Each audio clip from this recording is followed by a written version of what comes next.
ফেব্রুয়ারি মাসের অর্থাৎ তৃতীয় সপ্তাহ থেকেই শুরু হতে যাচ্ছে আইসিসির চ্যাম্পিয়ন ট্রফি, যেখানে অংশগ্রহণ করবে ৮টি দল। আর প্রত্যেকটি দলেই আইসিসির নিয়ম অনুযায়ী 12ই জানুয়ারির মধ্যে তাদের স্কোয়াড জমা দিতে হবে আইসিসির কাছে। ইতিমধ্যেই অনেকগুলো টিম তাদের স্কোয়াড জমা দিয়েছে। বাংলাদেশও তাদের স্কোয়াড এখন পর্যন্ত জমা দেয়নি, যদিও 12ই জানুয়ারি তাদের স্কোয়াড ঘোষণা করার কথা। তার আগে তামিম ইকবাল চ্যাম্পিয়ন ট্রফির স্কোয়াডে থাকবেন কিনা তা নিয়ে অনেক আলোচনা হয়েছে, কিন্তু তামিম তার জায়গা থেকে স্পষ্ট জানিয়ে দিয়েছেন তিনি আর ইন্টারন্যাশনাল ক্রিকেটে ফিরছেন না। তবে সাকিবের ব্যাপারে এখনও সিদ্ধান্ত নেয়নি ক্রিকেট বোর্ড। অর্থাৎ নির্বাচকেরা জানিয়েছে বোর্ড সাকিবের ব্যাপারে সিদ্ধান্ত নেবে, অর্থাৎ সাকিব কি আইসিসির চ্যাম্পিয়ন ট্রফিতে থাকবে কি থাকবে না।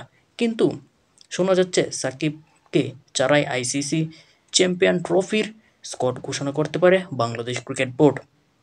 সেই হিসাবে বাংলাদেশের ওপেনিং পেয়ারে আসতে পারে আরও একটি নতুন চমক, অর্থাৎ তানজিদ তামিম, সৌম্য সরকারের সাথে বিকল্প হিসেবে পারভেজ ইমনকেও দেখা যেতে পারে।